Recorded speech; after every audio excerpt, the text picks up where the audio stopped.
The planet 442b was not a kind world, but it was a world that humans could survive on. The sky had a strange orange tint during the day and turned deep purple at night. The air was thin and cold, and the seasons were twice as long as they were on Earth. But the soil was rich and the water was clean, and that was enough for the 3,000 settlers who called this place home. The colony was named New Haven. It sat in a wide green valley between two mountain ranges that blocked the worst of the planet's violent storms. The settlers had built their homes from local stone and imported steel. They had planted crops that their scientists had modified to grow in alien dirt. They had raised children who had never seen Earth except in pictures and videos. This was their home now, and they loved it with the fierce pride of people who had built something from nothing. Among these settlers was the family. Jake was a big man with rough hands and quiet eyes. He had served 20 years in the Earth Defense Corps as a combat engineer before he retired and brought his family to the frontier. He had seen enough war to last several lifetimes, and all he wanted now was to raise cattle and watch his children grow up in peace. His wife Molly had been a field medic during the Martian border conflicts. She had met Jake when she pulled a piece of shrapnel out of his leg, and she had loved him ever since. She was small and quick, and her smile could warm a room, but her hands were steady and her aim was true. They had 3 children. Sam was 14 years old and already as tall as his mother. He had his father's calm nature and his mother's sharp mind. He spent his free time reading old military manuals and taking apart machines to see how they worked. Was 12 and she had fire in her blood. She was competitive and stubborn, and she never backed down from a challenge. Little Danny was only 8, but he was growing fast. He had big brown eyes and a gap-toothed smile, and he asked more questions in a single day than most people asked in a week. The homestead sat at the center of the valley. Jake had chosen the location carefully. It had good sight lines in every direction and natural barriers on 3 sides. The house looked like a simple farmhouse from the outside, but Jake had built it like a bunker. The walls were reinforced with carbon fiber. The windows were made of transparent armor that could stop a plasma bolt. Every room had a hidden weapons cache, and every family member knew exactly where to find them. This was not paranoia. This was wisdom. The frontier was dangerous, and they knew that better than most. The Empire had claimed the system long before humans arrived. They had filed the paperwork with the Galactic Council and planted their flags on a few moons, but they had never actually settled the planets. They did not farm. They did not build. They simply claimed territory and expected the universe to respect their claims. When human colonists arrived and started actually living on 442b, they were insulted. They demanded that the humans leave. The humans refused. Diplomatic talks went nowhere because they did not really want to talk. They wanted to punish. They were a proud species. They stood 7 feet tall on average, and their bodies were covered in thick armored plates that could stop a knife or a bullet. They had 4 arms and mandibles that could crush bone. They had conquered 12 species across 4 star systems, and they had never lost a war. They looked at humans and saw soft, weak creatures who had no natural weapons and no natural armor. They saw prey. The High Command decided to make an example of New Haven. They would send their most feared warriors to destroy the colony and broadcast the results across the galaxy. Other human settlements would see what happened to those who the Empire and they would surrender without a fight. It was a simple plan, and they were confident it would work. They chose the Talon Corps for this mission. The Talon Corps were the elite death squads of the military. They were selected from the strongest and most ruthless warriors in the Empire. They trained for years in the art of terror and assassination. They had never failed a mission. They had never shown mercy. They were the nightmare that kept other species awake at night. Commander led this particular unit. He was old for a which meant he had survived more battles than most of his kind. He had earned his rank through blood and cunning. He studied his targets carefully before he struck, and he always struck at their weakest moment. Studied humans for months before the mission. He learned about their biology and their psychology and their social structures. He learned that humans had a daily cycle of activity and rest tied to their home planet's rotation. He learned that they gathered together in family units to consume food at regular intervals. He learned that after eating they became sluggish and slow as their bodies processed the nutrients. This was the weakness he would exploit. He would attack during the evening meal when the humans were gathered together and distracted by food and conversation. He would strike fast and hard and leave no survivors. The other colonists would wake up to find the family dead, and they would know that they could reach anyone anywhere at any time. What did not understand was what dinner meant to humans. He saw it as a moment of vulnerability. He did not see it as a moment of strength. He did not understand that humans who ate together fought together. He did not understand that frontier families trained their children for exactly this kind of situation.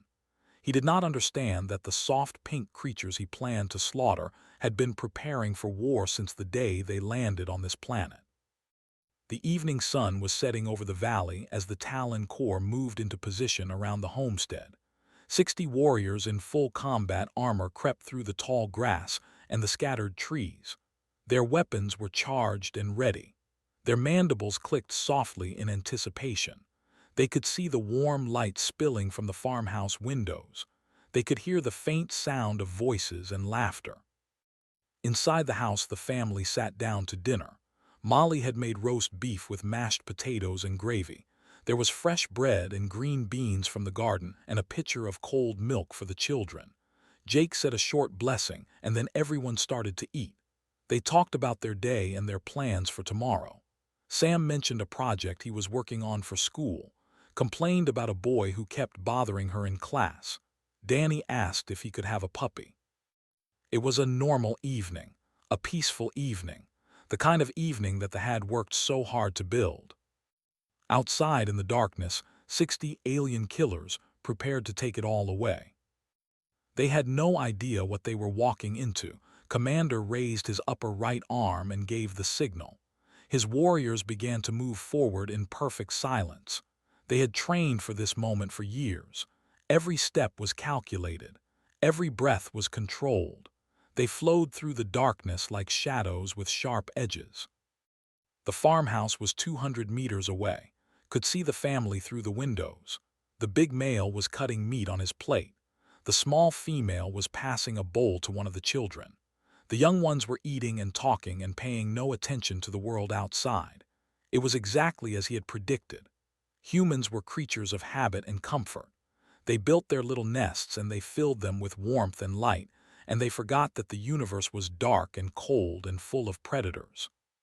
50 meters now. The Talon Corps spread out to surround the house.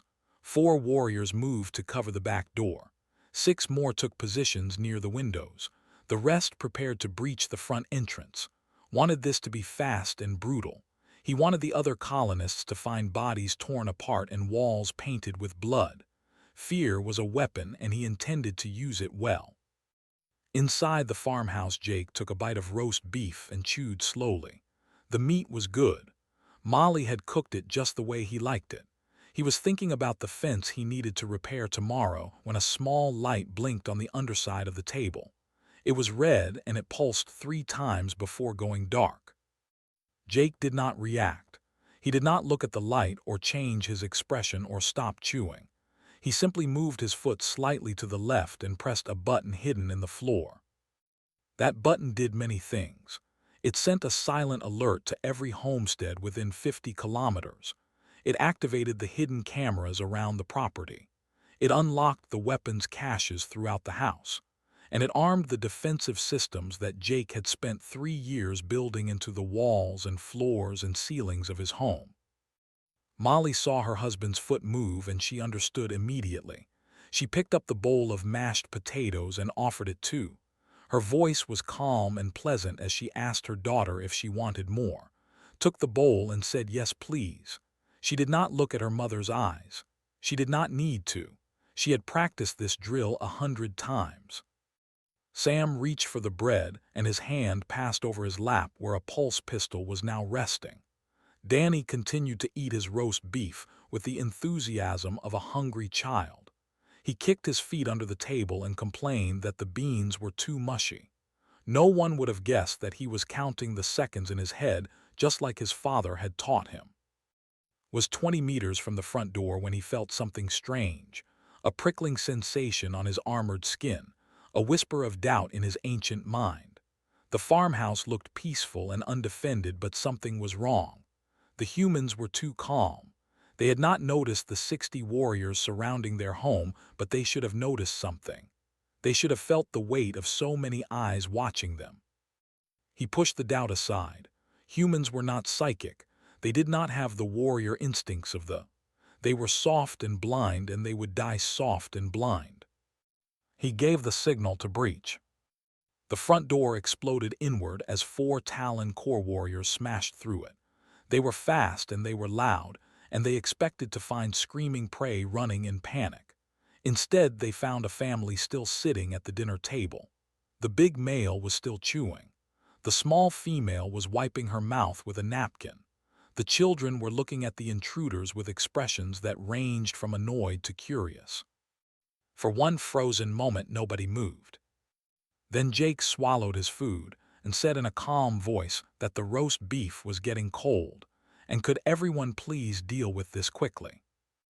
They did not understand the words, but they understood the tone. It was not fear. It was not surrender. It was irritation. The kind of irritation that a man feels when someone interrupts his meal. The first warrior raised his weapon and died before he could fire. Had pulled a compact rifle from under the table and put 3 rounds through the weak joint in his neck armor. The second warrior turned toward her and took a pulse blast to the face from Sam. The third and fourth tried to retreat and ran straight into Molly, who had moved with a speed that seemed impossible for someone her size. She killed them both with a knife in each hand. Jake stood up slowly. He was holding a heavy plasma rifle that had been hidden in the back of his chair. He looked at the 4 dead on his floor and he sighed. There was blood on his clean floor, and dinner was definitely ruined. Outside heard the weapons fire and the death screams, and he could not process what was happening. His warriors were dying. His elite unstoppable warriors were dying inside that little farmhouse. He screamed orders into his communicator. More warriors rushed toward the windows and the back door. They smashed through glass and wood, and they poured into the house expecting to overwhelm the humans with numbers. They did not overwhelm anyone. The home was a killing ground. Every hallway was a choke point. Every corner was a trap. Every room had been designed to give the defenders every advantage and the attackers none. Jake had built this house with 20 years of combat experience guiding his hands. He knew how soldiers moved and how soldiers died. He had made sure that any enemy who entered his home would die quickly and efficiently. Sam held the east hallway. He fired in controlled bursts just like his father had taught him. He did not waste ammunition. He did not panic. He counted his targets and he put them down one by one. When a warrior got too close, he dropped his rifle and drew a blade and finished the job the old-fashioned way. Covered the living room. She moved like water flowing around rocks. She never stayed in one place long enough to be targeted. She fired and moved and fired again. Her face was set in concentration. She was solving a problem. The problem was how to kill aliens faster than they could kill her. Molly was everywhere. She appeared behind enemies and vanished before they could turn. She used the house's hidden passages that Jake had built just for this purpose. She struck from shadows and left bodies behind her. And little Danny held the back door. He was small and the rifle was big, but he braced it against his shoulder the way his daddy showed him, and he pulled the trigger whenever something with too many arms tried to come through. He was still chewing his last bite of roast beef. He was not going to waste good food just because aliens were trying to kill his family. Stood outside and watched his warriors die. He heard their screams cut short. He saw the muzzle flashes in the windows. He counted the bodies that fell and did not rise. This was not possible. This was not happening. These were humans. Soft, weak humans. They were supposed to run and scream and beg for mercy. They were not supposed to fight back while complaining about cold gravy. The battle inside the farmhouse lasted 11 minutes. In those 11 minutes, the Talon Corps lost 32 warriors. They were the finest soldiers the Empire had ever produced, and they died like insects being swatted by an annoyed hand. They were not weak. They were apex predators from a world where everything tried to kill everything else. Their armored bodies could survive falls and impacts that would turn a human into paste. Their forearms could wield weapons with terrifying coordination. Their reflexes were 3 times faster than any human. They had evolved to hunt and kill and dominate. They had never encountered anything they could not destroy. Until tonight. The problem was not strength or speed or firepower. The problem was that humans did not fight the way prey was supposed to fight. Prey ran, prey hid, prey screamed and begged and died with fear in its eyes. Humans did none of these things. Humans fought back with cold efficiency, and they did it while making casual conversation. Jake moved through his house like a ghost made of violence. He knew every creak in the floorboards and every shadow in the corners. He could hear the coming before they arrived. He could feel their heavy footsteps through the walls. He met them at doorways and intersections, and he put them down with single shots to the places where their armor was thin. He did not waste energy on anger or fear. He simply did what needed to be done. Molly appeared beside him as he reloaded. She handed him a fresh power cell, and he nodded his thanks. They had been married for 16 years, and they could communicate without words. She pointed to the ceiling, and he understood. There were enemies on the roof trying to cut their way in. He moved to deal with them while she slipped away to check on the children. Sam had taken a hit. A plasma bolt had grazed his left arm, and the flesh was burned and bleeding. He had wrapped it with a strip of cloth torn from his shirt, and he kept fighting. His father had taught him that pain was just information. It told you that you were still alive. It told you that you could still fight. He ignored the pain and focused on the warrior trying to flank him through the kitchen. The warrior was big, bigger than most. His armor was decorated with kill marks from a dozen worlds. He looked at the skinny human boy and saw an easy target. He rushed forward with all 4 arms raised to tear the child apart. Sam dropped to one knee and fired upward into the warrior's chest. The angle was perfect. The plasma bolt went through the thin armor under the arm and into the vital organs beneath. The warrior stumbled and fell, and Sam put a second shot into his head to make sure. Then he stood up and walked back to the dinner table to grab another roll. Fighting was hungry work. Was having the time of her life. She knew she should not enjoy this. She knew that killing was serious and terrible and not something to take pleasure in. But she could not help it. She was good at this. She was fast and smart and accurate. Every shot she fired found its mark. Every movement she made was exactly right. It was like a dance, and she knew all the steps. A came at her with a curved blade that hummed with energy. She dodged left and then right, and then she was inside his guard. Her knife found the gap in his neck armor, and he collapsed with a wet gurgling sound. She pulled the knife free and looked for her next target. Her mother appeared beside her.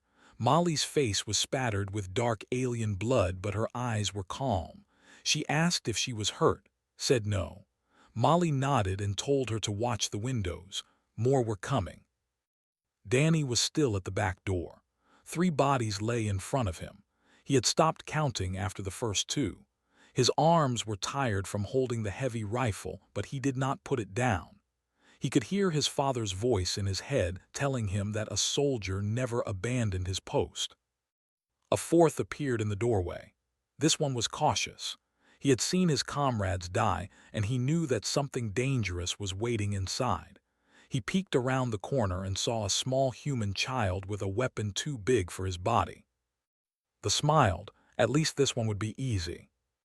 He stepped into the doorway and raised his weapon. Danny shot him in the knee. The warrior screamed and fell. Danny shot him again in the chest. The warrior stopped screaming. Danny turned back to the table and grabbed his glass of milk. He took a long drink. Fighting made him thirsty. Outside Commander was trying to understand what had gone wrong. He had lost more than half his force in less than 15 minutes. His elite warriors were being slaughtered by a family of farmers. Every tactic he tried failed.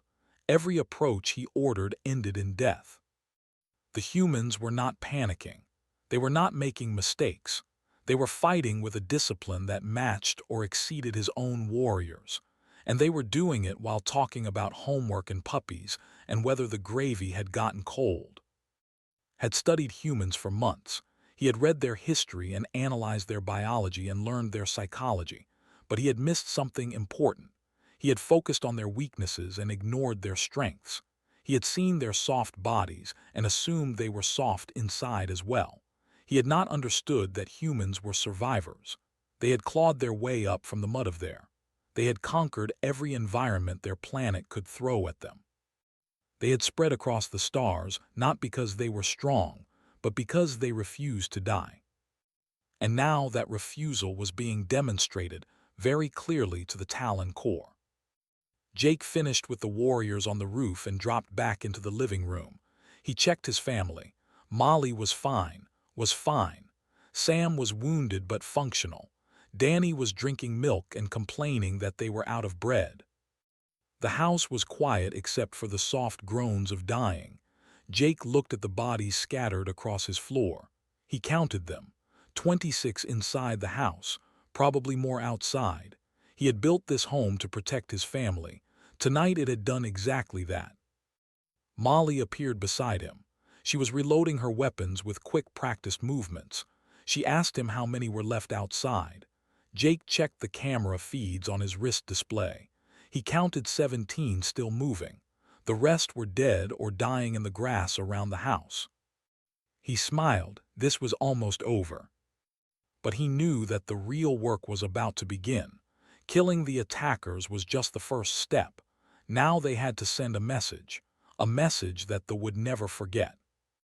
He looked at his family, his wounded son, his fierce daughter, his brave little boy, his beautiful deadly wife. They had interrupted dinner. They had threatened his children. They had come to his home with murder in their hearts. Now they would learn why that was a mistake. Commander had 17 warriors left, 17 out of 60. He stood in the darkness outside the farmhouse and tried to process this reality. His hands were shaking. He could not remember the last time his hands had shaken. The Talon Corps did not fail. They could not fail. They were the terror of 12-star systems. They had broken armies and toppled governments. They had made entire species surrender simply by showing up. And now they had been broken by a single human family eating dinner. Looked at the farmhouse. The lights were still on. He could see movement inside. The humans were still there, still alive, still fighting. He had thrown everything he had at them and they had swallowed his warriors like they were nothing. One of his surviving warriors approached. His armor was cracked and his left arms hung useless at his side. He asked the commander what they should do. Should they retreat? Should they call for reinforcements? Should they burn the house down from a distance? Considered the options. Retreat would mean failure. The High Command would execute him for cowardice. Reinforcements would take hours to arrive, and by then the other colonists would have organized a response. Burning the house would require heavy weapons that they had not brought. He made his decision. They would make one final assault. All 17 warriors at once. Overwhelming force. The humans had to be tired and low on ammunition by now. One more push would finish them. He gathered his remaining warriors and gave them their orders. They would attack from all sides at the same time. No hesitation. No mercy. Kill everything that moved. The warriors acknowledged. They spread out around the house. They checked their weapons. They prepared themselves for glory or death. Inside the farmhouse, Jake watched them on his cameras. He saw them taking positions. He saw them preparing for a final charge. He smiled and called his family together. They gathered in the living room. Sam's arm was properly bandaged now, had wiped the blood from her face. Danny had finished his milk and was looking for something else to drink. Molly was calm and ready as always. Jake told them the plan.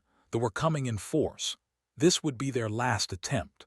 The family would hold their positions and cut them down as they came through the doors and windows.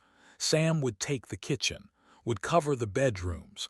Molly would handle the back of the house. Danny would stay in the living room with Jake. Danny looked up at his father with big, serious eyes. He asked if he could use the big gun, the one that made the loud noise. Jake thought about it for a moment and then nodded. The boy had earned it. He handed Danny a plasma launcher that was almost as big as the child holding it. Danny's face lit up with joy. He promised to make every shot count. They attacked. 17 warriors crashed through windows and doors in perfect coordination. They fired their weapons and screamed their battle cries and expected to overwhelm the exhausted humans with sheer violence.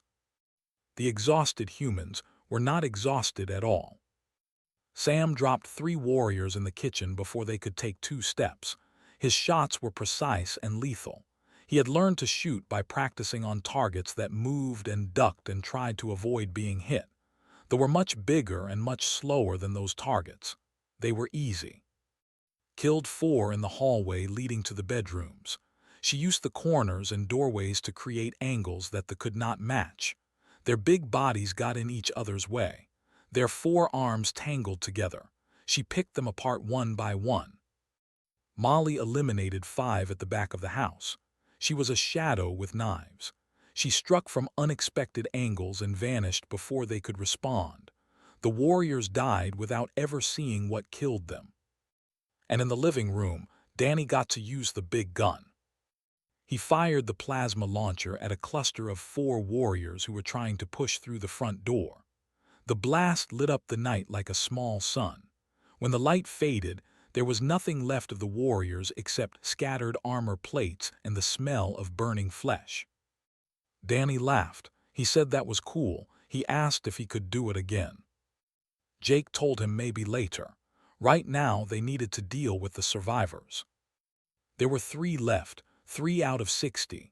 They huddled together in the grass outside the house. Their weapons were empty. Their armor was cracked. Their spirits were broken. They looked at the farmhouse and saw not a building but a monster that had eaten their entire squad. Commander was one of the 3. He stared at the farmhouse and tried to understand what had happened. He had sent death squads after human families before.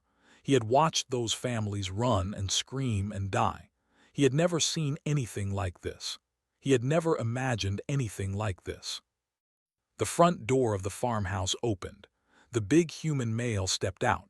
He was holding a weapon, but he was not pointing it at anyone. Behind him came the rest of the family.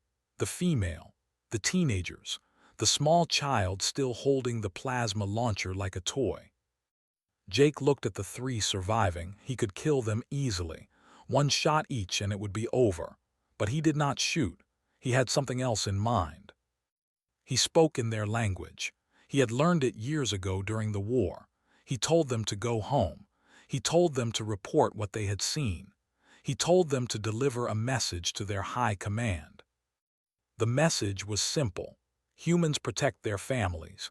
Humans do not run from threats. Humans do not surrender to bullies.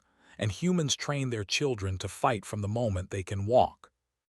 Listened to the words and felt something he had never felt before. Fear. True deep fear. Not of the man standing in front of him.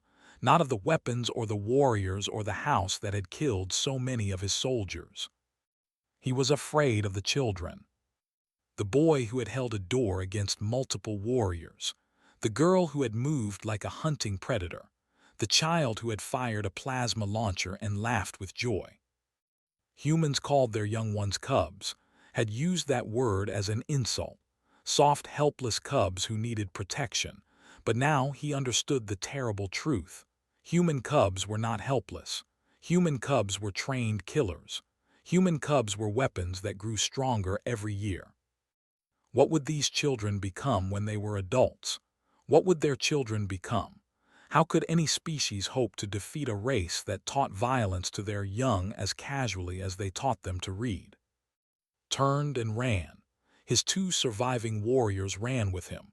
They ran into the darkness and they did not look back. Behind them, the family watched them go. Jake put his arm around Molly. Sam and leaned against each other. Danny asked when they could finish dinner. The night was quiet. The battle was over. And somewhere in the darkness, three warriors were running home with a story that would change their empire forever. Commander and his two surviving warriors reached their shuttle at dawn. They had run through the night without stopping. They had heard sounds in the darkness behind them. Human voices, human laughter. The colonists from the neighboring homesteads had gathered in the forest with hunting rifles and grim faces. They had let the three pass. They wanted survivors to tell the story. The shuttle lifted off and broke atmosphere, sat in the pilot's seat and stared at nothing. His hands still worked the controls, but his mind was somewhere else. He was back at the farmhouse watching his warriors die. He was looking at the human child holding a plasma launcher and laughing. The two warriors behind him were silent. They had no words for what they had experienced. Their entire understanding of the universe had been shattered in a single night. They were Talon Corps. They were the deadliest soldiers the Empire had ever produced, and they had been broken by a farming family during dinner. 3 days later, the shuttle docked with the command station orbiting 442B, walked through the corridors with his head held high. He would not show shame. He would report what happened and accept whatever punishment came. But first, the High Command would hear the truth. The High Command was waiting in the war room. 7 of the most powerful military leaders in the Empire sat around a curved table. Their faces were hard and angry. They had expected a triumphant report. They had expected recordings of human families begging for mercy. They had expected the first step in the conquest of human space. Instead, they got, alone, with only 2 warriors behind him. The Supreme Commander demanded an explanation. Where were the other 57 warriors? Where were the recordings of the massacre? Where was the proof that the Empire could crush any resistance? Told them the truth. He told them about the farmhouse that was built like a fortress. He told them about the family that fought like soldiers. He told them about the children who killed without hesitation or mercy. He told them about the dinner that had swallowed 60 elite warriors and asked for seconds. The High Command did not believe him. They accused him of cowardice. They accused him of lies. They demanded evidence that such a thing was possible. Had evidence. He had the recordings from his helmet camera. He had the tactical data from the squad network. He showed them everything. The war room was silent as the recordings played. The High Command watched Talon Corps warriors breach the farmhouse and die within seconds. They watched a human child hold a doorway against multiple attackers. They watched a human female move through shadows like death itself. They watched a small boy fire a plasma launcher and laugh with joy. When the recordings ended, nobody spoke for a long time. Finally, the Supreme Commander asked the question that everyone was thinking. How could this happen? How could humans fight like this? How could their children be so dangerous? Had thought about this question during the long journey home. He had analyzed everything he knew about humans and tried to find an answer. He believed he had found one. Humans were not apex predators. They had not evolved on a world where they were the strongest or the fastest or the deadliest. They had evolved on a world where everything was trying to kill them. Their planet was covered with predators and parasites and natural disasters. Their own bodies were fragile and weak. They should have gone extinct millions of years ago. But they did not go extinct. They survived. They adapted. They learned to use tools and weapons and teamwork to overcome their weakness. They learned to fight smarter instead of fighting stronger. They learned to pass those skills to their children so that each generation was more dangerous than the last. They had made a terrible mistake. They had looked at humans and seen soft bodies. They had assumed that soft bodies meant soft spirits. They had not understood that humans had spent millions of years learning to survive despite their soft bodies. They had not understood that humans were survivors first and everything else second. The Supreme Commander listened to this explanation. He looked at the recordings again. He looked at the small human child holding the plasma launcher. He looked at the fierce determination in the eyes of the human parents. Then he gave an order. The Empire would withdraw its claim to the system. All military operations against human colonies would be suspended immediately. Diplomatic channels would be reopened, and they would approach the negotiations with respect. The other members of the High Command protested. They argued that one battle did not prove anything. They argued that the Empire could not show weakness.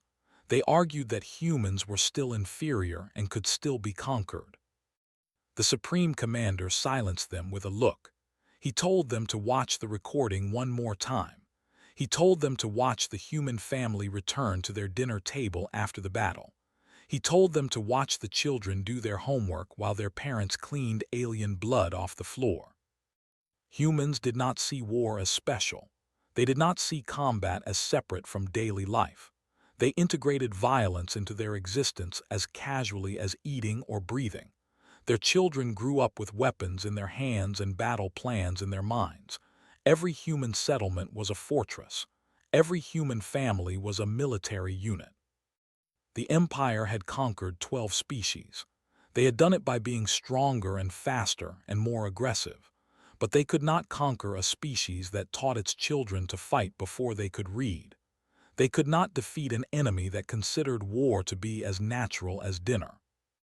1 week later, a message arrived at the Colonial Council of New Haven. It was from the High Command. It contained a formal apology for the attack on the homestead. It contained recognition of human rights to the system. It contained a request for peaceful trade negotiations. The Colonial Council sent a response. It included a video recorded at the farmhouse. The family was eating breakfast. The children were doing homework between bites. Molly was reading a news tablet. Jake was sipping coffee and cleaning a pulse rifle. Behind them, the wall displayed 60 Talon Corps insignia that had been recovered from the dead warriors. The message attached to the video was simple. "We were eating dinner. You interrupted. Do not make that mistake again. Humanity does not negotiate with empires who threaten our children. We do not run from death squads. We absorb them. We digest them. And we move on to dessert. The next time you send soldiers to our world, send more. Send enough that it might actually be interesting. Sincerely, the Cubs of New Haven." The Empire never threatened human space again. The story of the farmhouse battle spread across the galaxy. Other species heard about the family that had destroyed 60 elite warriors while complaining about cold gravy. They heard about the children who fought like veterans. They heard about the humans who saw war as an inconvenience rather than a crisis. The story became a legend. The legend became a warning, and the warning was simple. Do not attack humans during dinner. Do not threaten their children. Do not assume that soft bodies mean soft spirits. Because humans had clawed their way up from the mud of there. They had conquered every challenge their planet could throw at them. They had spread across the stars and built homes on alien worlds, and they would destroy anyone who tried to take those homes away. Jake went back to farming.